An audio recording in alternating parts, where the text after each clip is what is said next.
What Once Was Mine, Chapter 4, Rapunzel. The new princess was healthy, vigorous, and vital, and showed no signs of sickness, or desire to escape the sinful world of man and return to heaven, as some said. A wet nurse was promptly found for her, and just as promptly sent away by Queen Ariana, who wanted to care for the baby herself. And who could blame her? Rapunzel was jolly and fat, had pink cheeks, and loved a good snuggle. The only thing at all strange about the newborn was her hair. It was a beautiful silvery color, and already several inches long when she was born. Old Nana Bess, in charge of the maids and servants and widely thought of as the mother of the castle, dismissed superstitious rumors about its potentially demonic origins. It was first hair, infant hair, and would probably fall out in a week or so to be replaced with the girl's actual hair. Ariana had been born with a fuzz of coal black covering her scalp, and within a fortnight it was gone. A month later replaced with the chestnut locks that would stay. But Rapunzel's hair was fine and troublesome, prone to tangling in tiny baby knots that were a devil to get out, made worse by prodigious baby drool and baby spit-up, which even the most precious infant princesses produced. The day of her baptism was marked out for one of great celebrations across the kingdom. King Frederick, an amateur stargazer, noted that in the evening there would be a new moon, the night when the sky was the blackest for lack of her light. "We should send up more candle lanterns," he declared. "We should fill the sky with them, to celebrate." A trade caravan from the east had produced these wonders to the kingdom a few months before, brightly colored and painted paper lanterns that flew like clouds up into the sky when their wicks were lit. Frederick had bought the entire lot and begged them to come back with more. Also bought more fireworks, silk, tea, and a range of spices the castles cooked that had never heard of before, but quickly made great use of. Lanterns were distributed to everyone in the kingdom with instructions to light from the boats in the harbor as soon as the sun had set. All the land was swept up in preparation for the night. Garlands of flowers were hung from the houses. The Chankey painted bright mandalas on the plazas in chalk. Musicians turned and polished their instruments. Everyone readied their best dresses and tabards. Women braided their hair with brilliant white lilies and only sadly approximated the glow of the moondrop flower. But little baby Rapunzel was not enjoying her preparations for the celebration. She didn't mind wearing the snow-white christening gown that had been tatted from the finest silk by a dozen of country's most skilled lace-makers. She didn't object to the rosewater that was sprinkled on her chubby folds to keep her as sweet-smelling as idiots imagine babies should be. She didn't even object to the very careful trimming of her tiny fingernails so she wouldn't scratch her face. What she hated most of all, the fussing with her hair. "How can a newborn already have so many knots?" Nana Bess wondered, holding Rapunzel close while the young maid Letty tried to tease the tangles out with a silver comb. Queen Ariana looked on with a smile, secretly rejoicing at the feisty screams and surprisingly strong kicks from her daughter. Fury meant life, which wasn't always guaranteed in the youngest. Fury meant a strong will, which was especially useful for girls and women, and even queens who had fought for what was theirs.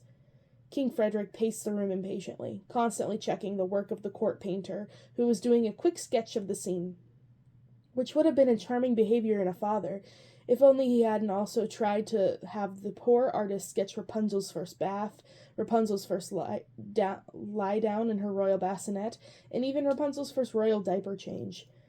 "Stay still, pretty thing," Letty pleaded, trying to gently hold the baby's head so she wouldn't be hurt by the beautiful comb.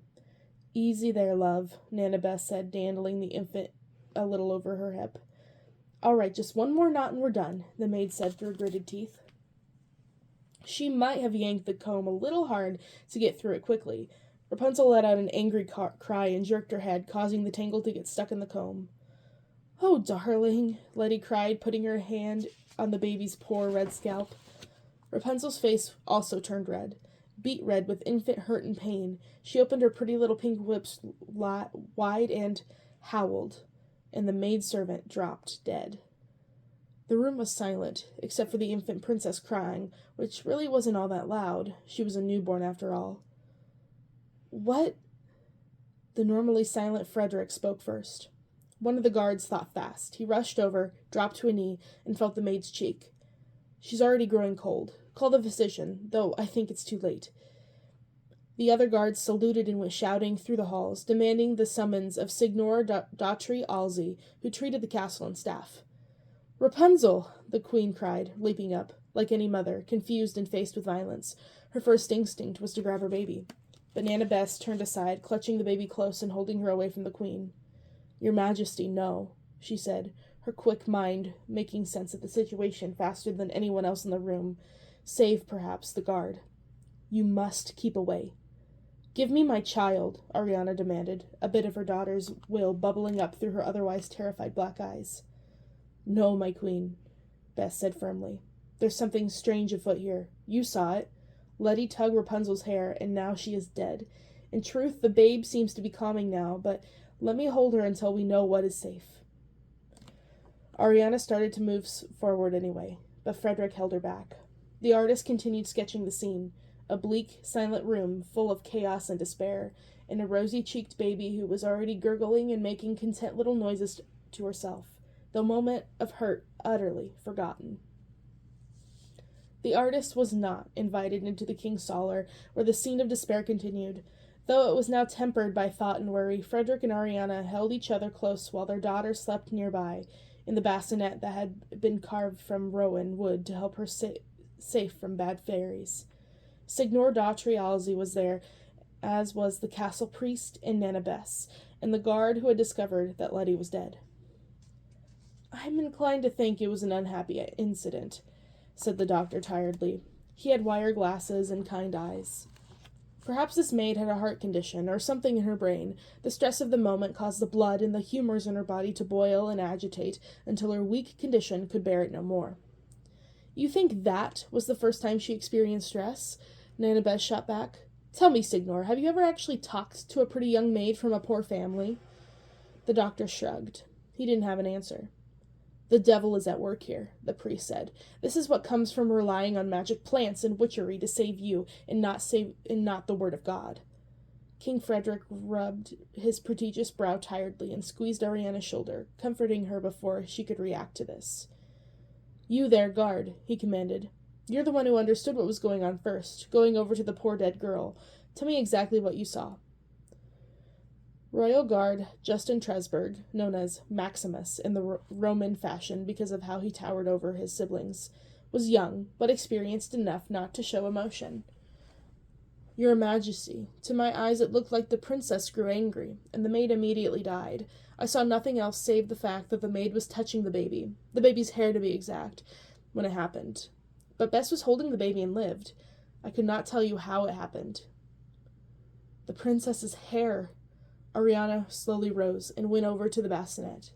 Rapunzel's silver locks, still with that last knot, were spread out on the pillow around her, strange and, yes, unnatural in the child of two parents with hair as brown as the mane of a fine Arabian steed. Witchy hair. "Maybe it was the flower," Signor Alzi mused. "Of course, I don't believe in such things. Ariana is a fine, healthy woman who probably recovered on her own, but let us suppose the sundrop flower was magical, and its essence was transferred to the queen upon her ingesting its infusion. Would it not follow that the baby, too, could consume its essence, as she ingests the food and drinks what her mother eats, sparing her?" Ariana and Frederick exchanged a worried look. She put her hand without thought on her belly, now empty of its charge. "A baby cannot control her rage, Your Majesty," the priest said gently. "Whether this is the work of the devil or Alzi's ridiculous scientific ideas, if she has the power to kill, she will do so again, thoughtlessly, as babies flail and squirm in their tantrums." Frederick tried to control his feelings by frowning and thinking like a king, the way his father taught him, and his father before that. "And what is there to be done? Do any of you actually have any ideas? Tresberg?" At this, the guard looked uncomfortable. He had been raised deep in the hinterlands of the country, on the folklore of the people there, and now he wore the garb of any fairy tale hunter or executioner who might be tasked to take a baby out and deal with it in the woods. "Sounds like she could present a credible danger and threat to you and the queen, Your Majesty," he said reluctantly, "or Nana Bess, or anyone who tends to her." Ariana stifled a sob. Nana Bess looked at the baby wistfully. "Think of it, though. A princess who lived with such powers. A queen. She'd be a powerful ruler, wouldn't she? That would be a sight." "She needs to be raised safely," King Frederick said, repeating aloud the only thought that was clear or made any sense in his head. Safe for her and everyone else, Halsey added quickly. In a safe, godly community, with nuns, the priest suggested. Maybe by someone who knows about these sorts of things. The guard disagreed as politely as possible. She is my child, Ariana cried. I go with her. You are the queen, beg pardon, your majesty, Bess said with a low curtsy. You have a responsibility to many children besides your own, a whole kingdom of children, and their parents, who need your leadership. She's not wrong, Signor Halsey said. You are a shepherd to your people, the priest said. Perhaps we could keep you nearby so you could visit, King Frederick suggested. But in that suggestion was the note of finality in his thoughts on the matter. Until she has grown out of such things, or has learned to control herself. Ariana glowered at him with an unmagical fury. Then she wilted. Tresberg, put the word out. Secretly, this time, King Frederick ordered. To all the real good wives and women who have knowledge in these things, dangerous and magical things. Find one who will care for Rapunzel like her own child and teach her well, protecting her from the world and the world from her. Yes, your majesty, absolutely, your majesty, the guard saluted. And what shall we say happened here? The priest asked, indicating the baby, in the unseen, unmentioned, but unavoidable body of the maid. We will say she died trying to save the princess, Signor Halsey suggested. A noble act, but too late. A serpent or venomous lizard got them both.